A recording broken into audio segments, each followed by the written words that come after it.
우크라이나는 동유럽에 속한 국가로서 흑해의 북쪽, 러시아의 서쪽에 위치하고 있습니다. 기후는 비교적 온화한 대륙성 기후와 지중해성 기후를 가지고 있었으나 온난화의 변화로 기온이 점차 높아지고 이곳도 예외는 아닙니다.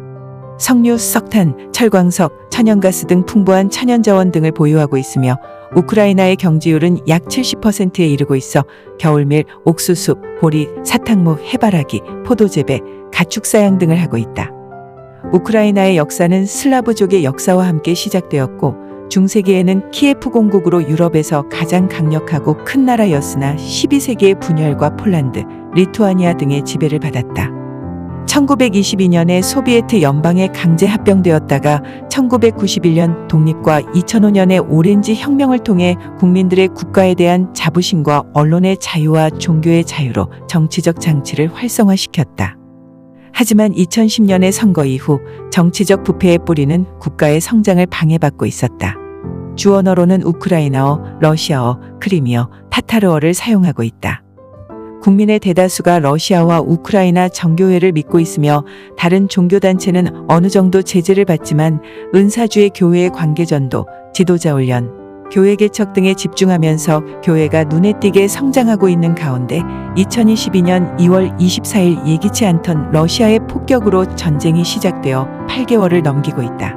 1994년 8월 김교역 주수는 우크라이나 선교사로 파송되었고 우크라이나 전역을 기차와 차로 이동하면서 복음을 전파하고 결신한 자들 중에 헌신자들을 찾아서 모스크바 신학교에서 교육을 받게 하고 돌아오면 그들을 훈련하며 1995년부터 키이브를 중심으로 사역에 주된 교회 개척 사역은 지금도 현지인 사역자들을 통하여 교회가 없는 곳마다 계속하고 있다. 1996년 8월에 우크라이나 교육국의 하나님의 도우심으로 그레이스 기독 중고등학교로 정식 인가를 받아서 등록이 되어 학교를 설립하여 현재는 유치원과 초중고등학교를 운영하고 있다. 그레이스 학교 사역을 통해서 불신자들에게도 학교에 근무하는 모든 교직원들은 아침 출근하여 큐티로 함께 모여서 은혜를 나누고 각 교실로 흩어져서 각 학년 반들이 선생을 중심으로 말씀과 기도로 하루의 수업을 시작한다. 지금도 전시 중이지만 아이들과 선생들은 수업을 주므로 혹은 학교에서 상황에 따라 교실과 방공호를 오가면서 경보 사이렌 소리에 움직이고 있다.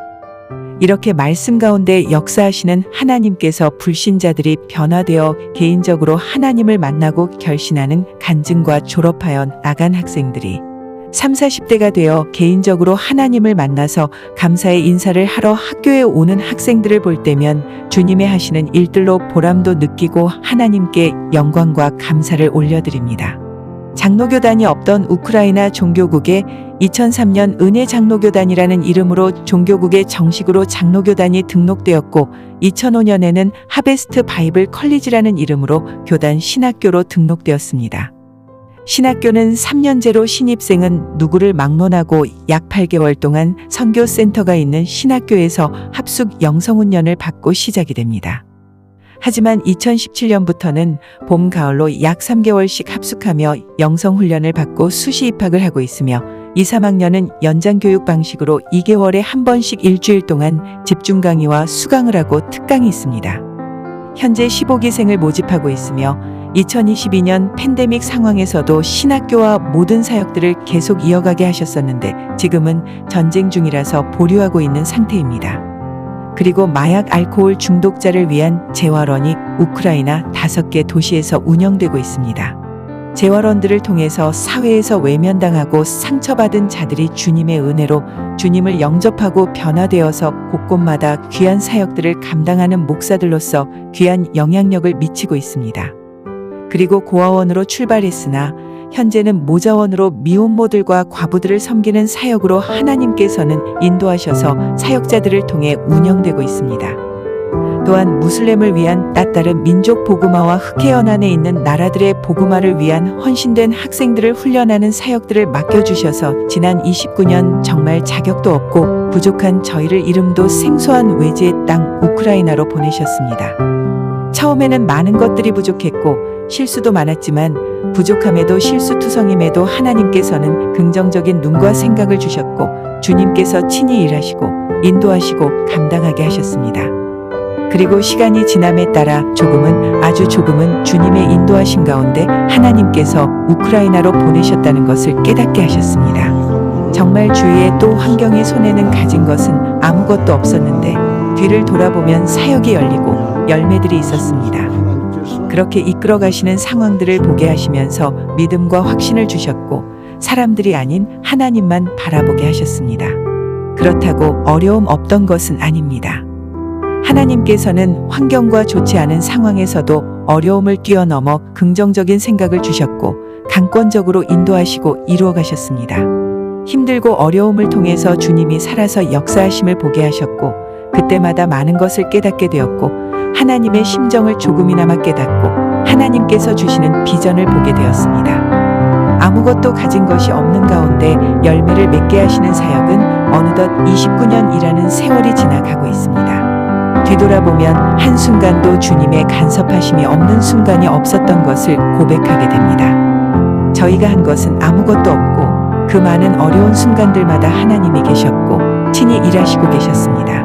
사람들은 특히 미국에서는 우크라이나와 러시아가 전쟁이 있을 것이라고 했지만 저희는 100% 전쟁은 없을 것이라고 했는데 위에서 잠깐 말씀드렸던 대로 2022년 2월 24일 새벽 러시아의 폭격으로 전쟁이 시작되었고 우크라이나는 궁지에 몰린 쥐처럼 꼼짝없이 친러시아 정부가 들어설 것 같았습니다. 폭격을 받고 키이브 근교에 있던 사역자들과 성도들이 신학교로 피난 온 자들과 함께 선교센터 지하실에 모여서 하루에 3번씩 부르짖으며 기도하고 예배를 드렸습니다. 이 또한 지금 생각하면 하나님의 도우심이었습니다.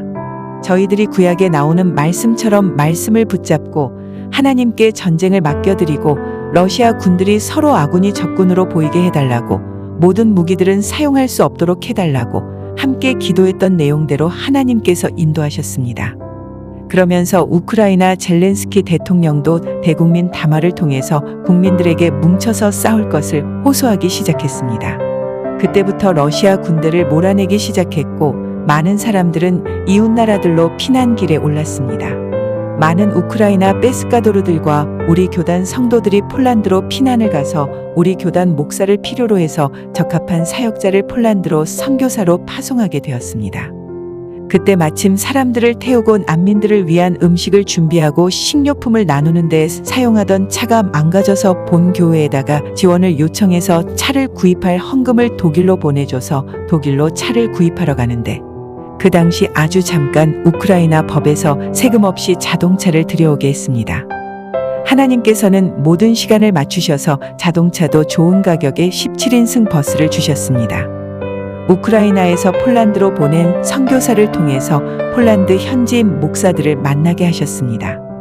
그들과 교제를 하는 동안 폴란드로 피난 간 우크라이나 베스카도르들을 우연하게 만나게 하셨고 그들과 이야기를 듣던 폴란드 목사들에게 자연스럽게 트레스티아스가 소개되었고 듣던 폴란드 목사들이 원해서 갑자기 그 자리에서 날짜를 잡고 얼떨결에 3개월 만에 어설픈 게 많지만 지난 10월 6일부터 9일까지 폴란드 일기 TD를 은혜 가운데 많은 산 간증 속에서 마칠 수가 있었습니다. 하나님께서는 오래전부터 동유럽을 위한 기도를 하게 하셨는데 이렇게 문을 여셨습니다. 또한 루마니아에서 사역하고 계시는 목사를 만나게 하시고 루마니아 현지인 목사들과 교제를 하게 하시면서 루마니아 사모를 위한 세미나를 오는 2023년 5월에 또 루마니아 일기 트레스티아스를 2023년 11월에 준비하고 기도하고 있습니다. 하나님께서는 먼저 필요한 자들을 만나게 하시고 만남을 통해서 동역하도록 이렇게 부족한 저희를 통해서 일하시고 계십니다. 지난 29여 년간 구소련의 성령의 바람이 불어 많은 선교사들이 파송되어서 많은 눈물과 기도와 수고가 열매를 맺게 하셨는데 이제는 그 성령의 바람이 동유럽에 역사하고 계심을 깨닫게 하십니다. 동유럽 나라마다 교회들이 세워지고 동유럽 영혼들을 위한 준비 작업을 하나님께서는 이미 하셨습니다. 마지막 추수가 시작된 듯합니다. 지금 가정교회로 모이고 있는 사역자들을 만나게 하셔서 슬로바키아 방문을 오는 2023년 1월에 계획하고 기도하고 있습니다. 하나님께서 예비된 일꾼들을 만나게 하셨고 곳곳마다 역사하시고 계심을 믿습니다. 하나님의 음성에 조용히 귀를 기울이며 순종하게 하십니다. 저희들의 사역에는 흔들림이 없이 조용히 감당하게 하십니다. 또한 이런 과정 가운데 키브 안에 지하철이 가까운 좋은 자리에 신축된 새 건물을 하나님께서 허락하셨고 동유럽과 유럽의 센터로 사용할 수 있기를 믿고 기도드립니다. 첫째는 우크라이나 겨울철 난민들을 위한 쉼터를 찾던 중에 보게 되었고 사용될 것입니다. 또한 동유럽 선교를 위한 선교센터가 될 것입니다. 한 걸음 한 걸음이 주님의 인도하시며 또한 주님의 귀한 손길을 통해서 모든 재정은 채워주실 것을 믿습니다. 이 순간에도 경보 사이렌이 울리고 드론의 이상한 괴음이 들리지만 하나님께서는 위로부터 오는 평안으로 흔들리지 않게 하십니다. 다니엘서의 고백처럼 그리 아니하실지라도 주님을 향한 마음은 주님 앞에 설 때까지 저희의 고백이 될 것입니다. 우리가 담대하게 사역할 수 있는 것은 지금도 저희 우크라이나를 위해서 기도로 함께 하시는 동역자들의 기도 응답입니다. 주님을 찬양합니다. 주님만 사랑하고 의지합니다. 모든 사역을 통해서 주님만 영광 받으시고 주님의 뜻만 이루어지기를 소망합니다. 함께 기도로 물질로 후원해 주시는 모든 분들께 하나님께서 주시는 평안과 축복하심이 넘치시기를 기도드립니다. 감사합니다.